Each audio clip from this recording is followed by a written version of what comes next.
Tonight we continue our series of interviews with candidates running for Boston City Council. Our guest is one of the candidates running at large in a preliminary election Tuesday, September 24th. We'd like to welcome one of the councilors running for re-election, Michael Flaherty. Thank you very much for being with us, Councilor. Thanks for having me, Chris. Good to see you. I want to start with one of the things that you worked on, and a lot of people maybe were not paying much attention to it, but they're starting to see the fruits of that right now. It's the Community Preservation Act. Tell us what your That's role great. That's is the in that. CPA, and there's a lot of excitement across the city about that. So we've had two rounds of funding, already, and there's been $42 million dispersed for the creation of affordable housing, senior housing, veteran housing, fixing up our parks and open spaces, and also historic preservation.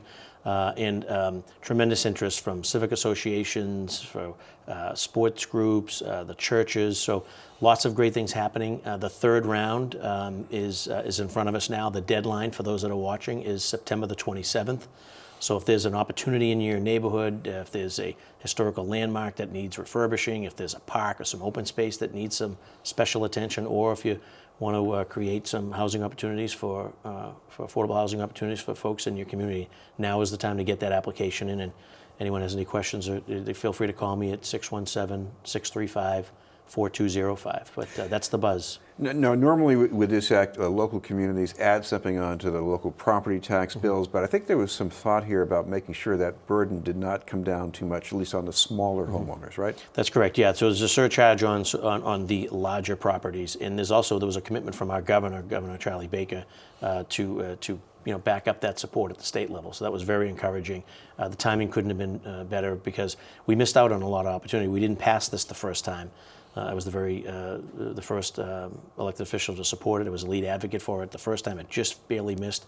So I was excited to support it again, and it was successful the second time around. And as a result of that, and then to get the commitment from the state, those matching funds are critical to really making this work. But just think about that. There's 91 projects in the first two rounds that equal $42 million. And if you think about our tax base, if you think about all the economic activity that's happening in our city, if you think about all the development that's on the horizon, that number is going to continue to go north, which is going to allow us to do more with the CPA. And as chair of the City Council's Committee on CPA, we're going to make sure that we're giving everyone a full, fair, and transparent vetting, and there's opportunity for everyone. So if you're sitting home and watching, and you're involved in a youth program or a sports group or a local church, and there's something that's happening that you want to see fixed, you want to see renovated, please reach out and get involved.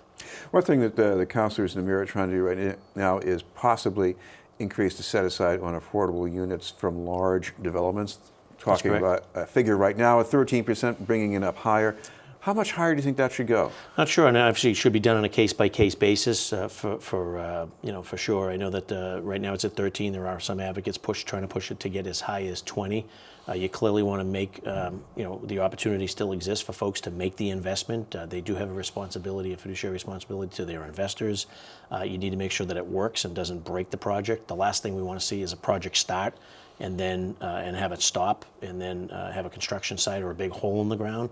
But I think that because of all of the activity, and because we want to try to make this a win-win, can we be creative around increasing that affordable housing contribution? Can we keep it at 13, which is the one that's mandated by ordinance, and ask the developer to maybe make a voluntary contribution and maybe work with those AMI numbers? I know that what we're hearing is that folks feel that the city is becoming the city of the very rich and the very poor. We're almost kind of Manhattanizing ourselves.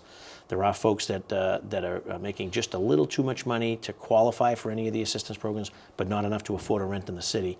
So maybe we ask the developers to consider maybe moving those figures to say 150, 160, 170 AMI to try to capture that city kid that's got a college degree that wants to participate in all this opportunity, but yet is struggling to be able to qualify for any type of assistance, but yet not, making just a little too much, but not enough to be able to live in the city. And that's kind of the conundrum that we seem to be doing a lot for the bookends, for the folks that have immediate need and are poor, and also for the rich that can afford it. And we're trying to we don't want to lose Boston's middle class. And I think that we have an opportunity on a voluntarily basis, allow them to compete and to commit to the 13%. And then anything additional to that pushes north, we should really be asking them to maybe adjust those figures a little bit. With all the development going on, there are a lot of complaints from the neighborhoods about their suggestions on development not being taken seriously enough. We have a bribery case now involving a location in South Boston. Do you think anything should be done differently about how these decisions are made? Well, I can tell you that I know folks are frustrated, and the term they're using is that they are meetinged out. There's so much stuff happening in everyone's neighborhood that people are coming out of their home, 2-3 times a week, multiple weeks at a time, to go to a community meeting or to go to a meeting that's being sponsored by, neighborhood services or the VRA, and then when they don't hear their suggestions or see their suggestions reflected in the final product, they get extremely upset, and then they think that the fix was in and the cake was baked. And so we are dealing with a lot of that. We are in a representative government. City councilors clearly are on the front lines of that, as well as sort of state reps and state senators, and again, working together with the proponent and working together with city officials. There's got to be sort of maybe a better way to try to solve these issues. But I can tell you that frustration is at an all-time high. Parking and transportation and traffic is also driving a piece of this. A lot of folks, particularly in my neighborhood, feel that the community is overdeveloped. And I often say that, Boston, we're only so big. Our bones are only so big. We're not New York, we're not Chicago, we're not LA. We need to be cognizant of that, particularly with respect to our infrastructure as well. And just continuing to develop and pound and pound and pound, I said, you're going to completely transform and take away from the true character of a lot of our neighborhoods. So I think we need to be sensible to that. I'm someone that supports growth, supports development, supports moving our city forward. I want to make sure that we're doing it fairly and sensible to the people that live there. And when I started on the council, when you had a development project in front of you, lots of folks were clamoring about making sure there was enough affordable housing, making sure the jobs went to local residents, particularly on the MWBE side. What we're now seeing is people want answers before the proponent leaves that first meeting around parking and transportation and getting transportation infrastructure improvements done immediately to that street or to that intersection or to that part of town. And that's really sort of been driving a lot of this, is that folks really feel frustrated that just getting around their own neighborhood, whether you're driving a motor vehicle, whether you're a pedestrian, or whether you're a cyclist, it's becoming cumbersome, and in some instances, most recently in my neighborhood just this week, it's dangerous and led to a fatality with 2 individuals in a crosswalk with the walk signal at the same time that the motorist, who was not speeding, had the green light. And so we're calling for sort of a reassessment of all signaling.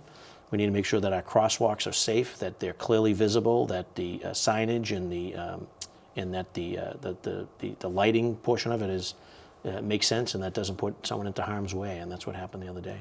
Should there be a lower default speeding limit, let's say going down? The council's working on that. My 2 colleagues, City Councilor Frank Baker and City Councilor Ed Flynn, have been really on behalf of all of the council, have been really fighting to get those speeds reduced, particularly in the thickly settled areas and particularly around our schools, around our ball fields and playgrounds and community centers and our health centers.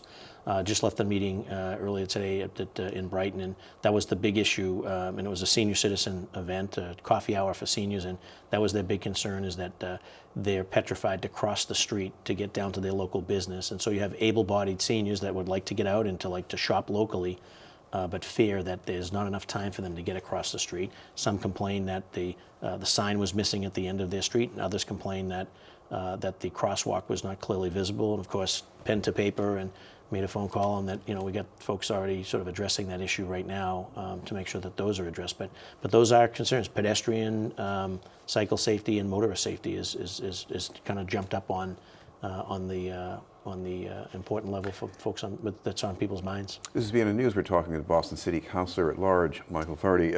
I know there's a lot of agreement about things in transportation among councilors, but one area where there's disagreement is about charging people for resident parking permits. Mm-hmm. What about your thoughts? Well, we need to first do an audit and get an assessment as to how many available spaces there are. We can't charge someone for something that we don't have. It's the equivalent of charging someone for trash pickup, and then they don't pick up your trash because there's not enough trucks to pick up the trash. So I want to get a citywide audit to identify how much available parking we have, because I do know in some neighborhoods we have more cars than spaces. We clearly want to cut down on sort of the circling of the block effect, if you will. And so I know that that's an issue that some people are concerned about. There's resident parking in some neighborhoods and not in others. So I really come at this from an equity standpoint. I get sort of the idea behind it, but my concern is that we're not going to be able to roll it out equitably for a couple of reasons. One is that there's more spaces than there will be there's not enough spaces, and we're charging folks for something that they may not get, and then some neighborhoods have it and some neighborhoods don't. I want to make sure we're not punishing the communities that are closer to the downtown. That's a big piece of it. And also, the real issue is the handicap parking fraud and abuse that exists. If we're able to crack down on that, that would free up very precious spaces in the neighborhoods. One thing we could do is, because we have the app now and because folks can access it, particularly those that have dexterity issues, if they're required to pay the meter, then the fraud or the need to perpetrate the fraud goes away. What's happening is, and you see it, there's a direct correlation when the garage fees downtown go up, more folks just go and get the placard. And that placard is reserved for someone that is legitimate and has a very serious mobility issue or deficiency issue, and yet it's become sort of commonplace for suburban folks just to get their local doctor to give one because they get to come into the downtown every day and park right downtown, and they don't have to pay the meter. The city loses out on the revenue. The person that actually needs the spot doesn't get it. And the businesses downtown and the local businesses suffer because there's not turnover. As you're well aware, a lot of neighborhoods having frustrating experiences with the cluster of homeless people and people struggling with addiction around Mass Avenue, Cass Boulevard. The city's trying to do something about that. In the short term, barring a new bridge to Long Island, what do you think needs to be done? Yeah, and the bridge, obviously, in which I would support moving forward on that, probably a minimum 5, 6, maybe 7 years, including litigation. So, and right now, the clustering, if you will, it's not working.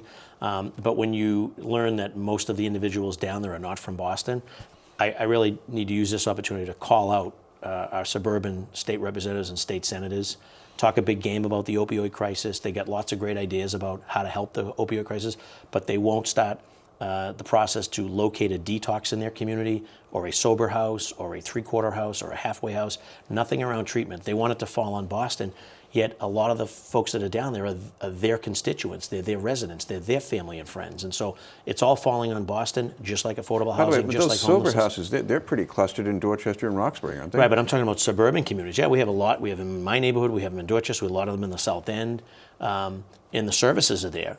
But we're servicing folks that aren't from Boston. If we're really going to fight the opioid crisis, it's going to require everyone.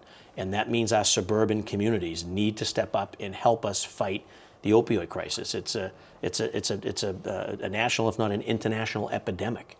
And so we're asking them, when you get a suburban legislator stands up and supports and files legislation for safe injection sites, but is not simultaneously leading the effort to locate a safe injection site in their respective community, I would argue that that's so contradictory on its face that the suburban legislature should not be the moving party unless they're willing to move in their own community.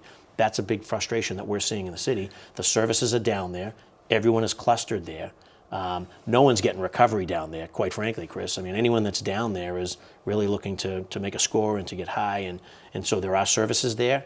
In order for those to get those services, you have to cut through that area. And the temptation and the relationships and the ground game there is it's tough to deal with. And so we need to be doing a better job.